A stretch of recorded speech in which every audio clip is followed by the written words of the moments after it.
Artsy sister, and we're reading Saturnastra Chalon. This is chapter 8. Chalon squinted his eyes as best he could, but he was not able to see a spirit or anything remotely supernatural. There was a bit of a shadow in the general vicinity, and it could have been a lurker.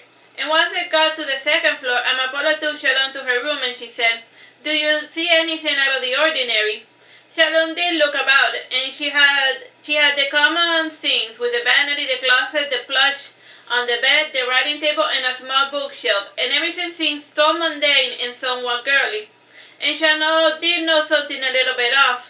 All the books appeared to be in alphabetical order. However, the organization stopped at a certain point. And Amapola commented, looking at her shelf, "I like to organize my books by the color of the binds, but somebody today was putting them in alphabetical order." Chalon looked closely at one of the tomes, and he smelled it, and he had Amapola's scent in addition to that of another. And Chalon wrote, "Does anyone else enter your room?" "Just Mother, but she puts everything back in place after dusting things," said Amapola. And she frowned a moment and then added, "Maybe she's the one who changed out my books." "Have you noticed anything goopy, like ectoplasm?" wrote Chalon. "Ectoplasm? Never heard of it," said Amapola. "Like ghost slime," wrote Chalon. "Oh, that. I have seen a bit, but water from the fountain usually cleans it up," said Amapola. "It is still a bit of a pain to deal with. And how do you keep ghosts from visiting and messing with your stuff?" "You can start by not inviting them in," wrote Chalon, and he added, "A simple word restriction should be enough to keep them out. But do you really want to?" "Yeah, I want to. Why do you ask?" asked Amapola, somewhat confused. Chalon gestured to her to follow, and Amapola went with Chalon to a round balcony that overlooked the garden on the first floor. They walked a bit till they were in a spot to look down on the people meditating. In front, and Amapola whispered, "I swear to the gods that people only come here to take their afternoon nap." And Chalon pointed specifically to one of the patrons. It was a young maiden dressed in white, and she was cradling a small baby in her arms, and the lad was not wearing any garments, which was an odd choice, and this at least seemed to Amapola.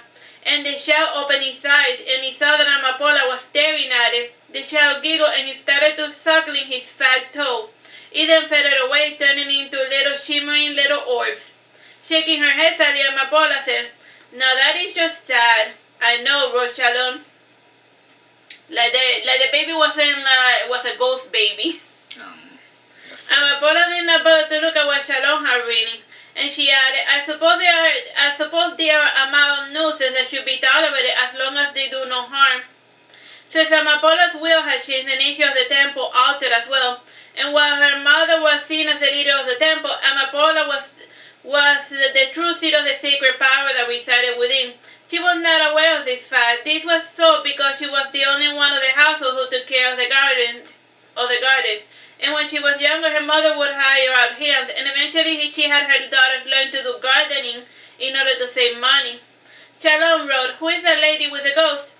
"Her name is Isaudra, and she's one of our regular patrons. She started coming here when she lost her first child, and it has been 4 years, and she's still a very loyal patron," explained Amapola. "How did he die?" asked Chalon, using his board. "He was born dead, and I heard from his mother that this is not too uncommon as far as infant death goes, and sometimes they just drop dead on you, and even when they seem perfectly healthy," wrote Amapola. "Strange," thought Chalon. Amapola asked, "You seem pensive, and care to share your thoughts?" "Well, most infants, even those that suffer violent death, don't come back as ghosts, and it's very rare to have a 6-month-old baby ghosting about," wrote Chalon. "You seem to know a lot about this," said Amapola, narrowing her eyes. "Verily, I'm just speaking from past observation, and my people have a pretty detailed history, and even things that seem unimportant draw our attention. And when you observe enough things, you eventually learn something you didn't know before," wrote Chalon. Amapola read that dribble over the top, and then she said, "I suppose that makes sense. Look, there it is over there." And she pointed at a faint flash of small orby lights. The lights went down slowly into the garden, and Chalon and Amapola followed after it. And Chalon followed with his usual bored curiosity. As for Amapola, she was genuinely frightened of the apparition, and only her stubbornness kept her moving forward. The lights went beyond the main tree, and they entered the plant nursery, and it was in the greenhouse outside the temple. It had most of the plants that require a strong degree of sunlight. The light eventually settled in a small pot, and with some short purple flowers growing over them. Amapola lifted the pot and shook it around a bit, and it did not make any supernatural sounds. At least this was what she was expected. And she asked Chalon, "What type of flower is this?" "It is called a mandrake," wrote Chalon, and he added, "It has roots that look like a person, and when it's full, it makes a weird screechy sound." "Really?" asked Amapola in disbelief. To show his point, Chalon made a motion to uproot the plant, and he stopped when he touched a petal. Amapola asked, "Is something else the matter?" "I don't want to needlessly harm the plant," wrote Chalon, taking a step back. He thought, "It matters not, this minor curse, and we must all pay what we owe at some point in our life." Chalon was brought back from his step when he heard Amapola exclaim, "There are some dirty footsteps." Chalon raised an eyebrow but said nothing. Amapola added, "Nobody usually comes here with dirty feet. I make certain of it." Chalon had not given much thought to this little matter, and he always brushed his feet on the door carpet of whatever house he entered, and he naturally assumed that everyone did the same out of common courtesy, but not this little culprit. And after following the footstep of it, they saw that it led to a window, and from there the steps led to the street. The window could only be opened from the inside, and on the floor Chalon noticed a clue. It was a pair of glasses. Amapola picked it up with both her hands, and at the same moment, Chalon mouthed the word "no" in exasperation, and Amapola was too focused on the glasses to note her companion's frustration. And he looked out the window, and then at a nearby observer who shrugged his shoulders in confusion as well.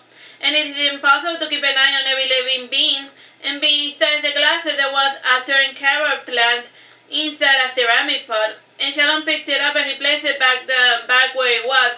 And just when he was putting it down, the basin finished cracking, and it was such a bother when they did that. And Amapola left the glasses on the table and went about to look for a new pot, a dustpan, and a broom. And during the time Chalon was alone, he noticed something gleaming under the table, and he bent down to reach for it. It was a counterfeit coin, and he felt a broom slap on his behind, which made him quickly get up, and along the way he struck his head against the table. And he rubbed his sore head while he started mouthing the letters F and U. And it took all of his strength and self-control to swallow down this profanity. Indeed, his head was quite pain, and the wooden table beneath had a skinny wooden plank for extra support, and the way it protruded downward was just so designed to hurt ever so much for the unfortunate fellow who would bash his head or knee against the table. And more than once, Amapola had mashed her knee against the table while working with the flowers, and she would have cursed the maker of the table, but it was one of the many cheap-state projects of her father, and as such she was forced to grin and bear it. Like she couldn't curse her own dad who made the terrible table. This table inspired on the table we have back home, Dad. Yeah, like when we get that table away. Yeah, like when we gave that table away, the people who were taking it away got hit in the knee while taking it away. It is yeah, take it away now. Whatever. Chalon was lucky that he did not get a nail stuck on his head, and there was one near him which he nearly avoided. Not happy with the smack to his dignity or whatever, Chalon started to leave the greenhouse with a quick step. Amapola chased after him and said, "I'm sorry, it was just a light tap, and how was I supposed to know you were so uncoordinated?" Chalon stopped and turned around, and his eyes staring daggers at Amapola, and then came to look at one of the nearby observers who was chuckling, and he saw from the observer's eyes what had just occurred, and his little accident made him grin. In the end, he took a deep sigh and wrote down, "It's fine, it's fine." Amapola, still holding the broom, asked, "What is that in your hand?" Chalon showed her the coin, and Amapola looked at it and said, "This is my coin." Chalon wrote, "So you have a side business in counterfeits?" "Not so, but sometimes people pay with them, and I put them in a little box in my room, and it has been a while since I found out any fake coins. However, I wonder how this one got here," said Amapola more to herself. "Counterfeits are required by law to be sent to the treasury," wrote Chalon. "I know, but it's such a bother to have to go there for every little copper," said Amapola, "and I usually wait till the box is full to go there." "And won't you go check out your lockbox to see if all of the fake coins are accounted for," wrote Chalon. Time, bro? 14 minutes. Amapola, guessing Chalon's friend of thought, left the locks on the window open, and when it was secured, she settled down for a moment to clean up the dirt. and she then placed it in an empty pot before securing the plant that had fallen. And with a cloth she cleaned the table, and once everything was dainty, she walked ahead of Chalon back to her room. Along the way, she ran into her brother on the stairs, and her brother Lidio commented, "Have you finally found a man who can put up with you?" No, he's not my man, but an investigator, and we think there's a thief among us," said Amapola, eyeing her brother with suspicion. "It doesn't seem likely, and we always love the stairs of the apartments, and the beams in the balconies are structured in such a way that climbing up is hard feat," said Lidio, looking at the balcony. While most balconies were open, these ones had bars that went all the way up to the roof, and they had interesting floral pattern, and so were fully fledged stained glass windows. And Amapola's father had always been weary of thieves, thus making it upstairs was a bit of a daunting task indeed. And seeing that his sister was in earnest, Lidio asked, "Can I help you with something?" "You can help by staying out of my way," said Amapola, walking past her brother. And Chalon said nothing of the matter, though when he was in the highest step, he beckoned Lidio to follow with his hand. Lidio was a lot like his sister, and they even had the same haircut, but only by accident, but not by design. And recently, Amapola had shortened her hair around the same time Lidio had gone to the barber shop, and it would have taken another week before Lidio would notice this strange similarity. And aside from the hairdo, Lidio had the same round face as his sister, thick lips as well, and his most interesting feature were his black eyes with long eyelashes. And many a times people would think that he was a thoughtful fellow because of those deep eyes, though the reality was that Lidio was only serious in appearance. He looked smart, but he wasn't. After hesitating a bit, he followed after Chalon and his sister, and Amapola slowly opened the door to her room, and she grasped and took a step back when she noticed that the sofa was on top of the couch. And on top of the couch there were two chairs at the opposite ends, and Chalon noted two observers chuckling in the background. And Chalon wrote, "It's probably some prank." No, it's not the stacked chairs. I've seen them from time to time, and they turn back to normal if you do not make a big deal about it, no. "Look," she said, kneeling down beneath her bed, and one of her pillows was slightly turned, and one of the sandals was a little further than what it should be. Amapola was always very tidy about her sandals, and she was not a big fan of the marble cladding of the floor, and it always made walking barefoot rather cold, and falls tended to hurt more than what they should. And beneath her bed, she reached for her little lockbox, and it was unlocked and empty, and when she turned around, she saw that the furniture was back to normal, and Lidio looked sternly at his sister. And finally Amapola said, "We have been robbed." "I'm sorry, was that all your savings?" asked her brother, concerned. "Not really. This box only had fake coins, and aside from the fake money, nothing else seems to have been taken," said Amapola, giving a sigh of relief. And Lidio scratched his head a couple of times, and then he passed his hand over his head, and sitting down on the bed, he said, "Call the guards now." "Wait, what?" asked Amapola. "Don't wait, just do as I say," said Lidio, and he added, "Never mind, I will fetch them myself, and see to it that the patrons are escorted before they arrive." Amapola stood there uncertain as to what to do, and only the fake coins had been taken. Still, these little thieves did not inspire her much confidence, and she pondered over what would occur if even a worse type of individual breaks the temple. And Amapola sat down on her bed and assumed the sinker position, and it was not too uncommon for her to shut out the outside world whenever things got a little bit out of hand. And she was just not budging, and Chalon left the room, but not before taking the key used to open the door to the meditation room.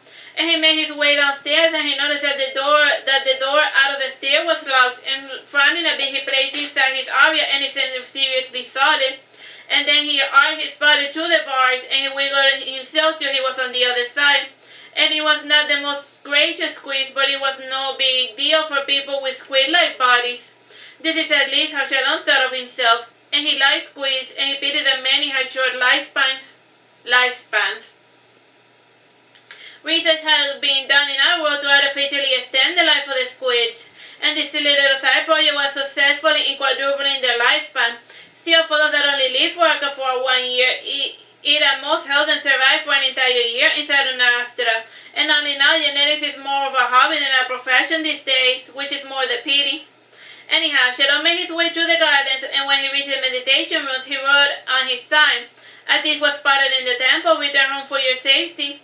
And Chalon opened the first door, and inside he found Isadora reading a book, and he placed his sign close to her face. Isadora blinked twice, somewhat confused. She then got up and she picked up her umbrella and a small wicker basket before heading out. The second person in the other room was a poultry fellow whose snores were carefully drowned by the rippling of water of the nearby fountain. Chalon jabbed at his belly with his index finger, and since the fellow was not waking up, he pulled a single hair strand from the fellow's head, and this did not wake him either.